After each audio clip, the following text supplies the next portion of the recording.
우리 주 안에서 사랑하는 삼일교회 성도님들 만나서 반갑습니다. 지금 이제 4월 중하순 되었는데 여러분 꽃 구경, 나무 구경 좀 하고 오셨나요, 여러분? 한번 옆 사람에게 인사하도록 하겠습니다. 꽃 구경, 나무 구경 하셨나요, 여러분? 예. 남산 데크길 갔다 오셨나요? 한번 인사해 보도록 하시죠. 예. 남산에 데크길이 생겼습니다. 도서관에서부터 그 정상으로 올라가는 길에 아름답게 잘 생겨져 있으니까 한번 갔다 오셔도 좋을 것 같습니다. 겨울을 지나서 봄이 되면 꽃이 활짝 피어납니다. 그리고 또한 나무에 잎이 돋아나는데 여러분 너무 예쁘지 않습니까, 여러분? 어떻게 이 죽은 것 같은 나무 가운데 녹색의 잎이 돋아날까? 연녹색의 색깔들도 곧 지나가고 지금은 이제 울창해지려고 하는 그런 녹색이 가득한 나무로 지금 산을 가득 채우고 있습니다. 그리고 곧 이제 꽃의 절정기도 아마 올 거라고 생각을 합니다. 마치 우리 모두에게 하나님께서 주신 선물과 같은 그런 자연이라고 생각합니다. 여러분 꽃 나무 그런 자연을 만끽하시고 풍성히 누리시길 간절히 바랍니다. 그런데 이 선물과 같이 주어진 이 자연들을 살펴볼 때 사실 꽃도 그렇고요, 연녹색의 아름다운 잎도 그렇고 2주를 3주를 넘기지 못하는 것 같습니다. 한 주 정도 지나면 꽃은 다 지게 되고 또 잎 색깔도 바뀌게 되는 것을 보게 됩니다. 저는 오늘 본문 말씀을 택한 것은 우리에게 선물과 같이 주신 하나님의 선물, 본문은 2장 8절부터 10절까지 읽었는데 사실은 1절부터 10절까지의 전체 내용을 다 포함하는 구원의 내용이라고 할 수가 있습니다. 하나님의 구원 전체가 우리에게 선물로 주신 것이죠. 이것은 2, 3주 끝나고 마는 것이 아니라 영원한 선물입니다. 우리가 뺏기지 않는 그런 하나님의 선물이라는 것을 말씀드리려고 합니다. 우리는 바로 구원받은 자로서 하나님의 선물 받은 자임을 여러분 같이 오늘 본문에서 살펴보려고 합니다. 선물 받은 자로서의 정체성 몇 가지를 좀 살펴보고 그리고 그 정체성에 합당한 삶은 또 어떻게 살아가야 될지를 함께 말씀을 통해 살펴보도록 하겠습니다. 먼저 첫 번째, 구원받은 자로서의 정체성 중에서 우리는 은혜 받은 자라고 거듭거듭 설명을 합니다. 은혜 받은 자입니다. 은혜라는 것이 무엇입니까? 은혜라는 것은 아무런 대가 없이 조건 없이 일방적으로 주어지는 하나님의 호의를 말씀하는 것입니다. 그런데 이 은혜의 정도를, 은혜의 깊이를 알려면 그 이전에 어떤 상태이었는지를 정확하게 아는 것이 중요합니다. 그래서 오늘 2장 1절부터 3절까지의 말씀, 1절 말씀, 그는 허물과 죄로 죽었던 너희를 살리셨도다. 2절 다 같이 읽겠습니다. 시작. 그때에 너희는 그 가운데서 행하여 이 세상 풍조를 따르고 공중의 권세 잡은 자를 따랐으니 곧 지금 불순종의 아들들 가운데서 역사하는 영이라. 3절 다 같이 읽겠습니다. 시작. 전에는 우리도 다 그 가운데서 우리 육체의 욕심을 따라 지내며 육체와 마음이 원하는 것을 하여 다른 이들과 같이 본질상 진노의 자녀였더니. 1절부터 3절까지의 말씀은 명확히 우리가 구원받기 이전에 어떠한 사람이었는지를 설명해 주고 있습니다. 허물과 죄로 죽었던 자들이다. 1절 말씀에 문맥상 좀 원활하기 위해서 번역상 살리셨도라는 말을 붙여놓은 겁니다. 원어에는 허물과 죄로 죽었다라는 말씀을 하고 있습니다. 시체와 같은 존재라고 설명을 하고 있는 것이죠. 3절 끝절에 보면 본질상 진노의 자녀였더니, 이것은 판사가 선고를 하는 순간입니다. 우리는 죽은 상태여서 도저히 영적으로는 가망 없는 존재였다라고 이렇게 설명을 하는 것입니다. 하나님께 나아갈 힘도 없고 하나님께 향할 어떠한 의도 하나도 없음을 우리에게 던져 정의를 내려주고 있는 말씀이라고 할 수가 있는 것입니다. 허물과 죄로 죽었기 때문에 그러한 상태에 있는 자들은 어떻게 되느냐 하면 세 가지로 방금 읽은 말씀에서 설명을 하고 있죠. 먼저는 이 세상 풍조를 따르고 있다. 이 세상 풍조를 따르고 있다. 그렇습니다. 세상 사람들이 좋아하는 대로, 세상 사람들이 싫어하는 대로 우리는 휩쓸려 가는 존재였다라고 이렇게 말씀을 하고 있습니다. 항상 비교를 하게 되고 또한 시기를 하게 되고 SNS의 평가에 따라서 우리의 기분이 좌지우지되는 그러한 사람들이 바로 우리들이었다. 구원받기 이전의 모습이었다라고 말씀을 하는 것입니다. 인본주의적 사고방식이었던 거죠. 이 세상 풍조를 따랐던 사람들이고 또한 어떤 사람이라고 말씀을 하시냐면 공중의 권세 잡은 자를 쫓았다라고 이렇게 말씀을 합니다. 그래서 불순종의 아들들 가운데 있는 영을 쫓아서 우리가 살았다라고 말씀을 하고 있는 것입니다. 하나님 앞에서 우리는 완전히 죽은 존재여서 사탄의 영역 가운데 머물렀던 존재였다. 그래서 어둠과 사망의 권세 아래 우리가 살았던 존재라고 이렇게 명확하게 말씀을 하고 있는 것입니다.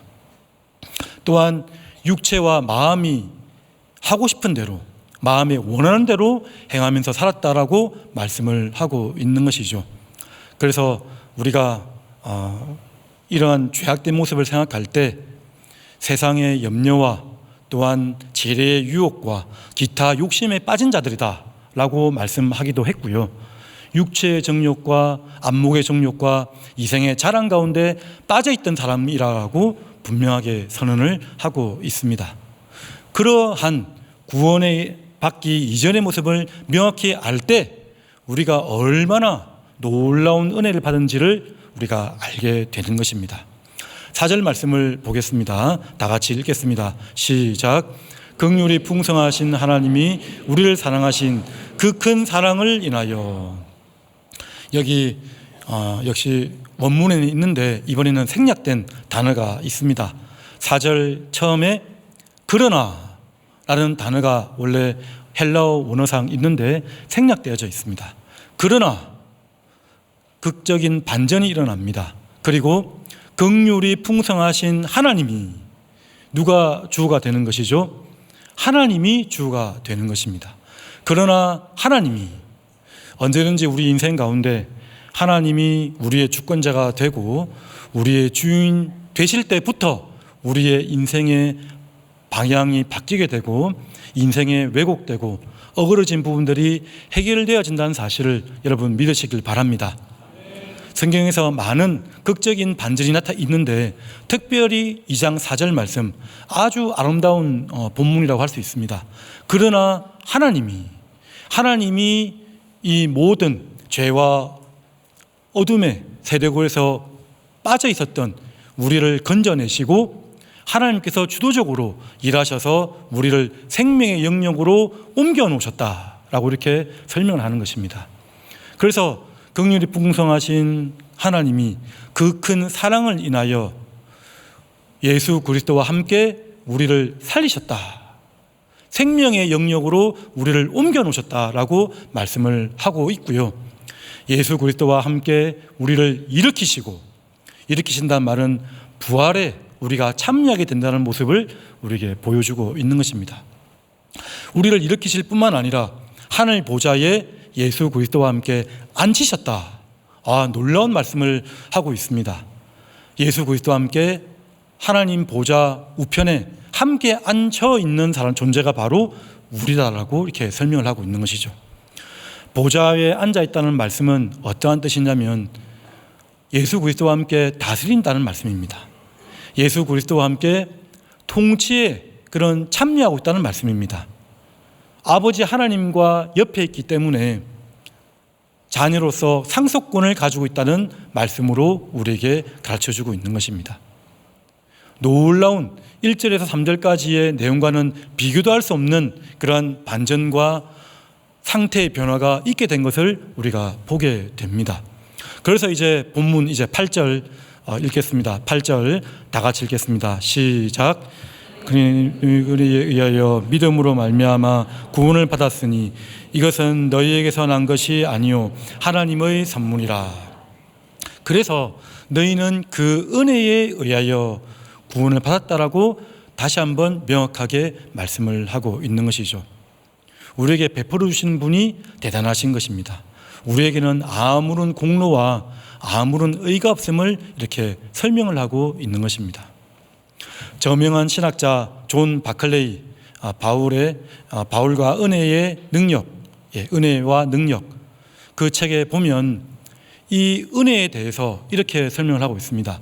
은혜라는 단어가 카리스라는 헬라어 단어로 쓰여져 있는데요, 이 카리스라는 단어는 참으로 은혜를 베푸신 자와 상관없이, 그러니까 베푸신 자는 은혜를 받는 자와 상관없이 은혜를 받는 자의 어떠한 조건도 없고 어떠한 공로도 없이 그냥 무조건적으로 베풀어 주신 그런 은혜다. 그래서 그 바클레이 신학자는 이러한 은혜의 속성을 비상응적 은혜라고 설명을 하고 있습니다.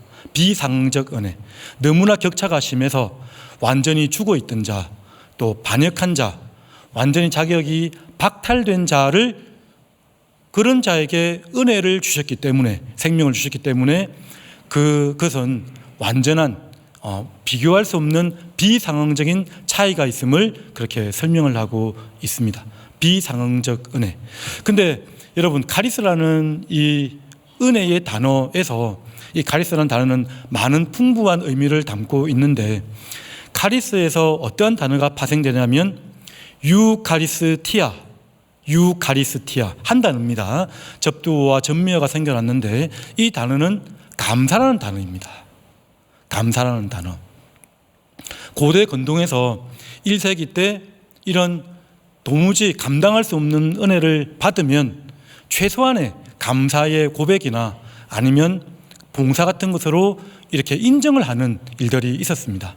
만약에 엄청난 은혜를 받았는데 받은 수요자가 그런 감사의 말이나 아무런 반응이 없다면 아주 무례한 것으로 여겼고요, 그리고 불명예스러운 것으로 여겨졌을 때이었습니다. 그래서 여러분, 은혜를 베풀면, 우리에게는 카리스를 베풀면 유카리스티아, 감사의 반응이 자연스럽게 흘러나와야 되는 것이 1세기 때의 문화였습니다. 성경에 기록된 많은 기록들을 보면 그렇게 설명을 하고 있죠. 바울은 그 유카리스티아라는 이 단어, 감사의 단어를 헌금으로 사용하기도 했고요, 또한 봉사로 사용하기도 했습니다. 직분으로 사용하기도 했고 찬양이나 예배의 단어로 사용하기도 했습니다. 그런데 이 수요하신 분은 사실은 뭔가가 부족하거나 모자라서 은혜를 베풀 때 어떤 반응을 해주기를 바라는 것이 아니고, 대가를 바라는 것이 아니라 사실은 그러한 반응을 통해서 무엇을 이어가는 것이죠, 여러분? 관계를 이어가는 것입니다. 관계를 이어가는 것입니다. 여러분, 우리 일상에 살아갈 때에도 그렇지 않습니까?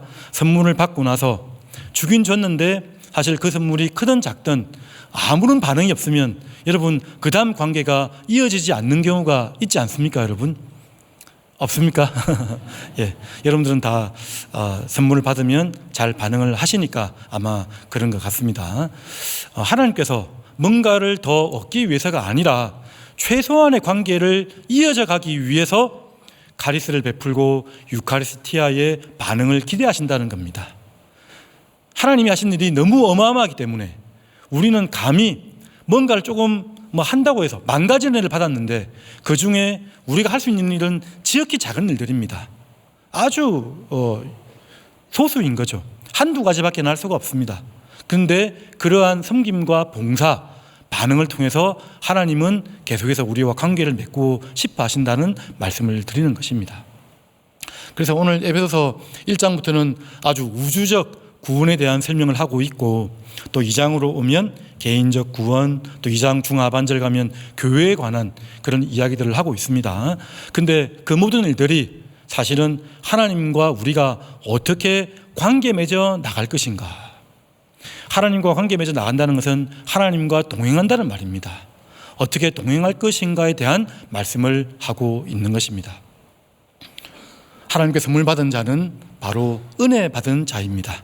두 번째 말씀드릴 것은 하나님의 선물 받은 자는 큰 사랑 받은 자입니다. 큰 사랑 받은 자. 긍휼이 풍성하신 하나님이 그 큰 사랑을 인하여 라고 말씀을 했습니다. 반복되어 설명하는 것인데요, 우리의 상태는 뭔가 선물을 받을 만한 그런 의가 하나도 없다고 분명히 말씀을 드렸습니다. 우리가 죄인 되었을 때에 그리스도께서 우리를 위하여 죽으심으로 하나님께서 우리에 대한 자기의 사랑을 확정하셨느니라 라고 이렇게 설명을 하고 있습니다. 우리가 아무것도 하지 않았을 때 하나님께서 우리에게 찾아오셨고 그러한 극진한 은혜를 베푸셨다는 것이죠. 그래서 그 큰 사랑이라는 것은 그 받는 자에 비해서 어마어마한 대가를 지불했기 때문에 그 큰 사랑이라고 말하는 것이고요. 그리고 수요자에 비해서, 받는 사람에 비해서 먼저 사랑을 베풀었기 때문에 그 큰 사랑이라고 말씀하고 있는 것이고, 그리고 사랑을 받기 전과 이유가 너무나 극명하게 차이가 나기 때문에 그 큰 사랑이라고 말씀드릴 수가 있는 것입니다. 하나님의 그 큰 사랑을 생각할 때 우리는 하나님께서 자기 아들 예수님과 함께 베푸신 구원의 역사를 다시 한번 살펴보게 됩니다. 창세기 22장 말씀에 보면 하나님께서 아브라함에게 명령을 하십니다. 자기 아들을 바치라. 자기 아들을 네 독자, 네 사랑하는 아들 이삭을 번제물로 드리라 라고 말씀을 합니다. 그리고 아브라함과 이삭은 종들을 2명을 내려놓고 산 밑에 두고 두 사람만 산 위로 올라가게 되죠. 이삭은 나무를 치고 올라가게 됩니다. 그래서 이 말씀을 통해서 우리는 여호와 이레라는 말씀이 나타났지 않습니까? 그런데 아브라함이 마지막 이삭을 죽이려고 칼을 들고 집행을 하려고 할 때 하나님께서 아브라함아 아브라함아 멈춰라 라고 말씀하시고 내가 이제야 네 아들까지도 아끼지 아니하고 나를 경외하는 줄 알았노라 라고 이렇게 말씀을 하고 있습니다. 그 말씀은 하나님이 아브라함의 믿음을 몰랐다는 뜻이 아니고, 아브라함의 믿음을 아시죠? 하나님께서는 아시지만 아브라함이 확인을 하고 후세에 우리가 또 확인을 하게 되는 장면입니다. 근데 자기 아들을 아끼지 아니하시고 하나님을 경외하는 모습, 이 모습이 바로 여러분 누구의 모습이냐면 하나님 아버지의 모습입니다. 하나님 아버지께서 지금 번제물을 드리러 올라갈 때 아버지 하나님과 이삭 아들 같이 올라가고 있는 거죠. 그 모습이 그 그림으로 아브라함과 이삭을 통해서 보여주고 있는 모습을 보여주고 있습니다. 나중에 어떻게 구원할 것인가? 여러분, 예수님이 십자가에 못 박혀 죽으셨는데요, 예수님을 죽인 자가 누구입니까, 여러분? 이렇게 질문을 하면 많은 사람들이 그렇게 답변을 합니다. 빌라도가 최종 선고를 했죠. 사도신경에 있는 것처럼 빌라도가 죽였습니다. 아니면 유대 지도자들이나 대제사장들이 죽였습니다. 이렇게 말하는 분도 계십니다. 또 좀 더 의역을 해서 우리 때문에 우리가 예수님을 죽인 것이죠. 이렇게 말을 하기도 합니다. 그러나 명백히는 예수님을 죽인 분은 바로 아버지 하나님이십니다. 아버지 하나님이 아들 하나님을 죽인 사건이 바로 십자가 사건입니다. 이것이 바로 그 큰 사랑이라고 말씀을 하고 있는 것이죠. 그래서 아브라함이 했던 표현처럼 로마서 8장 32절 말씀에 보면 자기 아들을 아끼지 아니하시고 모든 사람을 위하여 내주시니가 어찌 자기 아들과 함께 모든 것을 주시지 아니하겠느냐라고 말씀을 하는 것입니다. 하나님께서 그 수천 년 전에 아브라함을 통해서 장차 어떻게 내 백성 인류들을 구원하실 것인가를 그림으로 보고 있는 장면이라는 거죠. 자기 아들을 아끼지 아니하시고 다 주셨기 때문에 그러면 모든 것을 주실 수 있는 분이라고 말씀하시는 것입니다. 하나님이 세상을 이처럼 사랑하사 독생자를 주셨으니 이는 그를 믿는 자마다 멸망치 않고 영생을 얻게 하려 하심이니라. 하나님이 세상을 어마어마하게 사랑하셨습니다. 여러분, 그 큰 사랑을 신뢰하고 믿으시길 바랍니다. 성경 말씀에 보면 로마서 8장 말씀이 나와서 그러는데 우리를 사랑하시는 이로 말미암아 우리가 넉넉히 이기느니라고 말씀을 하고 있습니다. 거기 보면 누가 그리스도의 사랑에서 끊으리요? 환난이나 공고나 박해나 기근이나 적신이나 위험이나 칼이랴 그 어느 것도 그리스도의 사랑에서 끊을 것이 없다라고 말씀을 하고 있습니다. 우리를 사랑하시는 이가 예수 그리스도의 영으로 우리가 그걸 알게 되는 거죠. 하나님 아버지의 사랑도 이렇게 설명을 하고 있습니다. 누가 우리를 대적하리요? 사망이나 생명이나 천사들이나 권세자들이나 오늘이나 장래일이나 능력이나 깊음이나 높음이나 그 어떤 피조물이라도 우리를 우리 주 예수 그리스도 안에 있는 하나님의 사랑에서 끊을 자가 없느니라. 끊을 자가 없다고 말씀하십니다. 그 어느 것도 하나님의 사랑이 너무나 커서 그 어떤 것도 끊을 수 있는 것이 하나도 없다라고 분명하게 선언하는 것입니다. 우리는 하나님의 큰 사랑을 받은 자입니다. 세 번째는 오늘 10절 말씀에 보면 우리는 그가 만드신 바라라고 말씀을 하고 있습니다. 이 만드신 바라는 이 단어가 헬라어로 포이에마라는 단어인 것을 많이 들어보셨죠, 여러분? 포엠이라는 시라는 단어의 어원이 되는 그런 뜻입니다. 포이에마. 손으로 빚은 작품이라는 뜻이죠. 손으로 빚은 작품. 그래서 우리는 원래 하나님의 형상대로 지음받았기 때문에 아주 존귀한 자들입니다. 너무나 귀한 자들인 거죠. 하나님의 형상대로 지음받았으나 죄와 허물 때문에 죄가 들음으로 말미암아 사망이 들어왔고 심판이 들어왔습니다. 그래서 이제 더러워진 거죠. 오염돼 버린 거죠. 그런데 예수 그리스도로 말미암아 다시금 창조자의 지문이 묻히게 되는 그런 은혜를 경험하게 된 존재들입니다. 그래서 이 그가 만드신 바라 이 단어를 영어 성경에 보면 masterpiece 그러니까 걸작품이라고 번역되어 있는 모습을 우리가 보게 됩니다. 하나님의 걸작품이라고 말씀을 하고 있는 것이죠. 여러분, 하나님의 형상대로 지음받고 나서 죄로 더러워졌습니다. 그리고 예수 그리스도로 인해서 온전해진 이 상태는 하나님의 형상대로 최초 지음받던 상태보다 더 훨씬 완전히 새롭게 창조된 상태입니다. 어떤 약간 개선되어지거나 수리되어진 상태가 아니고요. 완전히 새로워진 상태, 완전한 걸작품의 상태로 놓여지게 되었다는 사실을 여러분 기억하시길 바랍니다. 보라, 그리스도 안에 있으면 새로운 피조물이라. 이전 것은 지나갔으니 보라, 우리가 새 것이 되었도다. 완전한 새 것이 되었도라고 우리에게 말씀을 하는 것이죠. 하나님을 따라 의와 진리의 거룩함을 쫓아 지어진 새로운 존재라고 우리에게 분명하게 선언하고 있습니다. 우리는 선물 받은 자로서, 하나님의 놀라운 선물 받은 자로서 은혜 받은 자이고 큰 사랑 받은 자이고 하나님의 걸작품이라고 말씀을 드렸습니다. 자, 그러면 이런 정체성 가운데 은혜라는 카리스가 있으면 유카리스티아가 나와야 된다고 말씀을 드렸죠. 그러면 우리는 그러한 정체성으로 어떻게 살아가야 될 것인가? 오늘 본문의 제목은 그분의 작품으로 살라라고 이렇게 말씀을 드렸는데 한 3가지 정도만 더 말씀을 드리려고 합니다. 은혜 받은 자로서는 우리 9절 말씀 제가 읽어드리겠습니다. 행위에서 난 것이 아니니 이는 누구든지 자랑하지 못하게 함이라. 은혜 받은 자로서는 자랑하지 않는 것입니다. 여러분, 겸손하게 자리를 지키는 것입니다. 은혜 받았는데, 여러분, 우리는 참으로 행위 중심적이어 가지고요, 은혜라고 말해도 자꾸만 뭔가 근거를 찾아내려고 합니다. 은혜 받았다고 하면 이유가 없는 거거든요.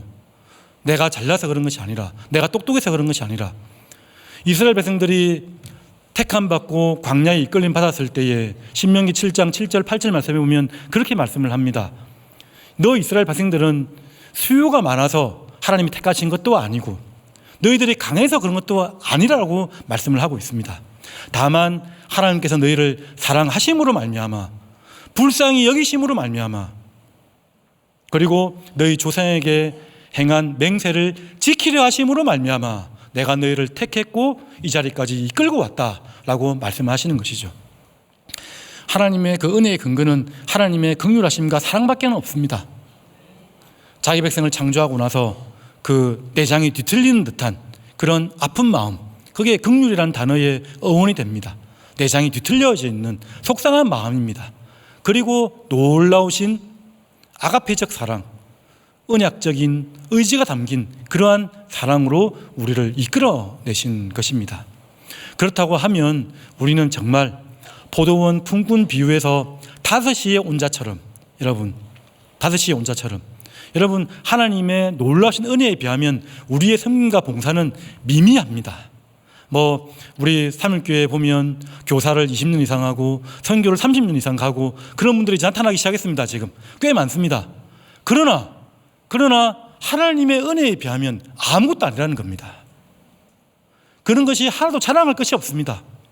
이 교회에 내가 한 20번 30번 갔어. 해외 선교 가면. 그러면 이제 정말 모르는 것이 없습니다. 이제 다 알 것 같아요. 그러한 경험, 또 내가 아는 지식 다 내려놓고 자랑하지 말라라고 이렇게 말씀을 하고, 누구든지 자랑하지 못하게 함이라. 은혜 받은 자로서는 겸손해야 된다는 사실을 말씀을 드립니다. 큰 사랑 받은 자로서는 여러분, 큰 사랑을 받았기 때문에 우리는 믿음으로 나아가야 됩니다. 너희는 그 은혜에 의하여 믿음으로 말미암아 구원을 받았으니, 이 믿음이라는 것은 하나님을 완전히 신뢰해서 맡겨버리는 것입니다. 여러분 지금 의자에 다 앉아 있잖아요. 그러면 무엇을 믿음으로 살아가고 있냐면 의자의 속성을 믿는 것입니다. 이 의자는 절대로 넘어지지 않을 거야. 그렇죠 여러분? 오늘 이제 예배 오면서 의자에 앉을 때 이 의자가 넘어지면 어떡하지? 아니면 이 의자가 고장이 나면 어떡하지? 그렇게 생각하고 앉은 분들이 하나도 없을 것 같습니다. 그런 것처럼 하나님의 사랑에 그냥 기대어서 맡겨버리는 것입니다. 절대로 무너지지 않는 의자처럼 하나님의 사랑은 절대로 흔들리지 않을 것이라고 생각을 하는 것입니다. 요한복음 5장 24절 말씀에 보면 내가 진실로 너에게 이르노니, 예수님의 말씀은 모두가 진실인데 아멘 아멘 진실로 반복을 했다면 어마어마하게 진실이라는 말씀인 거죠.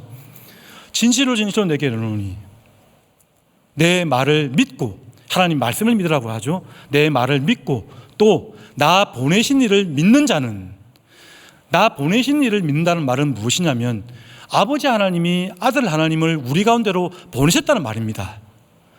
나 보내신 이를 믿는다는 말은 무엇이냐면 십자가의 은혜를 믿는다는 말입니다. 나를 대신해서 우리 구주 예수님께서 달려 죽으셨구나, 그 모든 형벌과 하나님의 진노와 대가를 다 감당하셨다는 것을 믿는 것입니다. 내 말을 믿고 또 나 보내신 이를 믿는 자는 영생을 얻었고 심판에 이르지 아니하노니. 여러분 심판에 이르지 않는다고 말씀합니다. 행위의 심판을 면하는 존재가 되는 거죠. 심판에 이르지 아니하노니 사망에서 생명으로 옮겼느니라. 여러분 말씀을 믿는 것입니다. 그리고 십자가의 은혜를 믿는 것입니다. 하나님을 신뢰하며 나가는 것입니다. 여러분 예수 전당 불신 지옥이란 구호를 많이 들어보셨죠? 지하철에서도 전도하고 있고 많이들 얘기하고 있는데 들으면서도 맞긴 맞는 것 같은데 좀 불편한 마음이 들 때가 있죠 여러분? 왜 그러냐면 사실 이 말씀이 틀린 말은 아닌데 그렇다고 완전히 맞는 말도 아닙니다. 예수 전당, 예수님을 믿으면 전당 가는 것은 맞습니다. 그런데 불신 지옥, 여러분 믿지 않으면 지옥 가는 것입니까?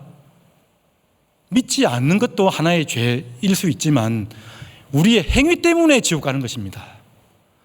우리는 그냥 내버려 두면 아까도 말했지만 공중의 권세 잡은 자를 쫓아 살았다고 말씀하고 있고 이 세상 풍조와 내 마음이 원하는 대로 육체와 마음에 쫓아가는 대로 살았다고 말씀을 하고 있습니다.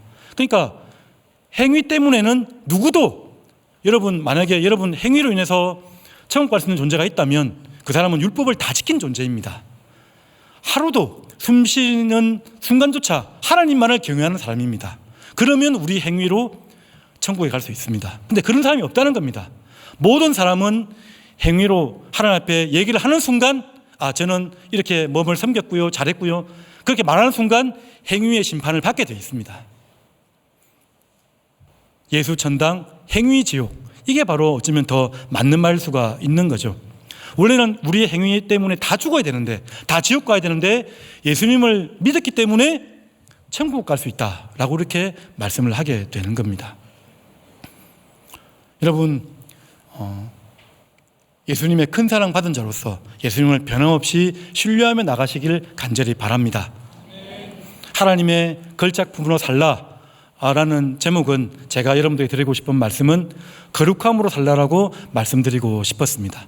거룩함으로, 또한 착하게 살라라고 말씀을 드렸던 거죠. 우리 고린도후서 말씀 한번 띄워주실래요? 다음 말씀입니다. 9장 8절 말씀 다 같이 읽겠습니다. 시작. 하나님의 능히 모든 은혜를 너희에게 넘치게 하시나니 이는 너희로 모든 일에 항상 모든 것이 넉넉하여 모든 착한 일을 넘치게 하게 하려 하심이라. 아멘. 하나님은 우리를 거룩하게 만드셨습니다. 우리의 온몸은 깨끗한데 손과 발이 더럽습니다. 여러분, 예배 드릴 때마다 회개기도, 하나님 앞에 우리의 죄를 토로하고 나가는 것입니다. 회개하고 거룩한 백성으로 살 수 있도록 하나님께서 인도하시길 여러분 기도하시는 것입니다.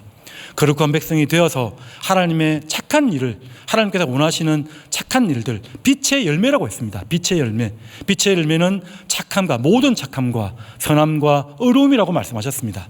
그러한 열매를 가득 맺혀가는 여러분들 되시기를 간절히 바랍니다.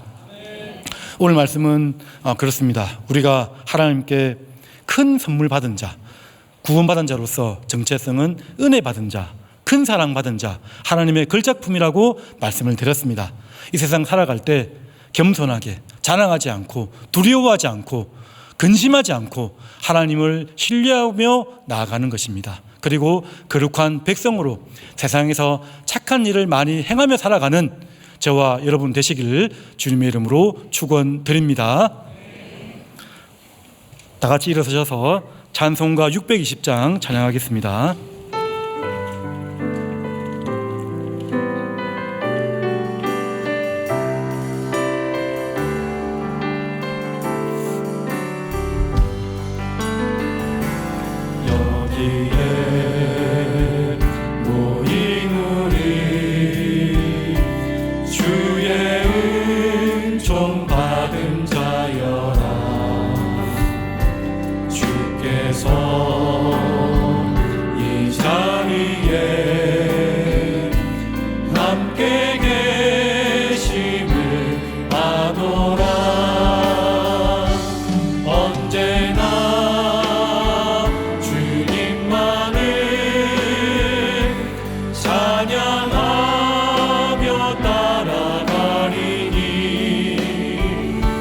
시험을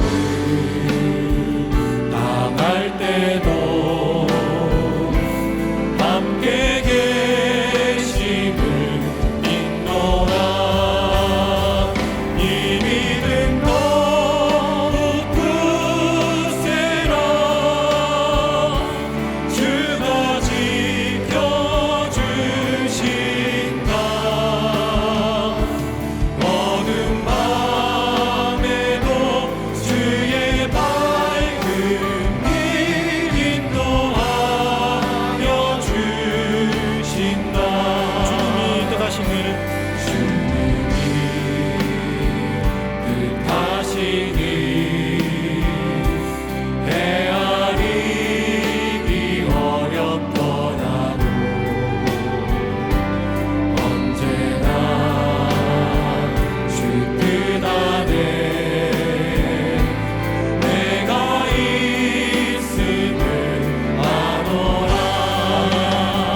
기도하겠습니다.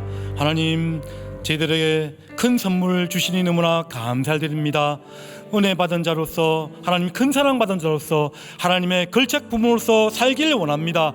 우리 교회가 그러한 은혜를 누리길 원합니다. 하나님, 겸손하게 믿음으로 거룩한 삶 살길 원합니다. 하나님 도와주시고 인도하여 주셔서 다 같이 동성으로 기도하며 나가도록 하겠습니다. 오 하나님 아버지, 우리 사랑하는 하나님의 백성들 가운데 하나님의 은총을 더하여 주시고 하나님께서 위로하여 주시며, 하나님 아버지, 우리가 얼마나 놀라운 사랑받은 자인지, 하나님의 은혜 안에 있는 자인지를 알게 하여 주시기 원합니다.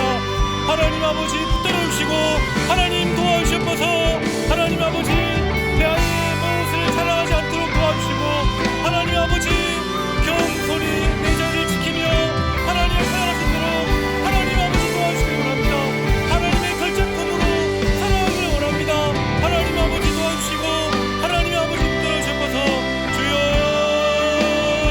하나님 아버지, 우리 하나님의 백성들 하나님 아버지, 하나님의 마음을 품고 세상에 나가게 하여 주시고, 하나님 아버지 희생과 손해와 믿는 하나님의 백성으로 하나님 아버지 치열하게 살아갈 때에 건강을 지켜주시고 하나님 강건하게 하여 주시며 하나님의 은혜를 살아갈 수 있도록 도와주셔서 하나님 아버지 도와주시기 원합니다.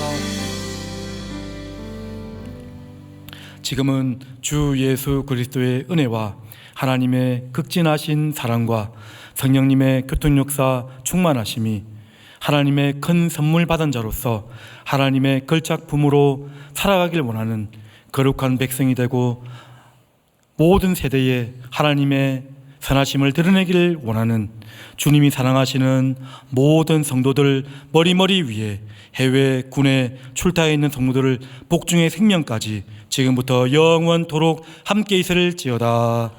아멘.